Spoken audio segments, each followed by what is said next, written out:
Hi friends, ఇప్పుడు ఇక్కడ మన ఎలిమెంటరీ మీటర్ ఉంది. ఈరోజు మనం దీన్ని ఎలా రీసెట్ చేయాలో చూద్దాము. నేను ఇక్కడ బ్లాక్ వైర్ రెడ్ వైర్ తీసుకున్నాను, రెండు కనెక్ట్ చేసేసాను. బ్లాక్ ఫేజ్లో ఇచ్చాను, న్యూట్రల్లో ఇచ్చాను. ఇప్పుడు దీన్ని ఆన్ చేయబోతున్నాను. ఆన్ చేసాను. మోడల్ వచ్చేసి LG 2520. ఇదనే కాదు, మీరు ఏదైనా సరే రీసెట్ చేయాలనుకుంటే ఈ విధంగా చేసుకోవచ్చు. మనం రీసెట్ చేయాలంటే ఫస్ట్ ఈ 2 బటన్ని కూడా ఇలా జస్ట్ నొక్కి పట్టుకోండి. 0 అనేది బ్లింక్ అవుతుంది. 0 బ్లింక్ అయినప్పుడు 1 వచ్చే వరకు కూడా మనకి డౌన్ యారో బటన్ అనేది నొక్కాలి. 9 8 7 6 5 4 3 2 1 వచ్చింది. ఇప్పుడు రైట్ బటన్ నొక్కండి. రైట్ సైడ్ అనేది మూవ్ అవుతుంది. రైట్ సైడ్ 0 బ్లింక్ అవుతుంది.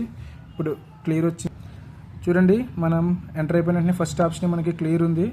ఇప్పుడు మనం CLR అని వచ్చిన తర్వాత రైట్ బటన్ నొక్కాలి. ఇప్పుడు N అని వచ్చింది.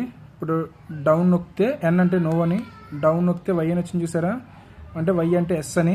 ఇప్పుడు మనం రైట్ బటన్ నొక్కామంటే మీటర్ అనేది రీసెట్ అయిపోతుంది. నొక్కేస్తున్నాను ఫ్రెండ్స్, నొక్కేసాను.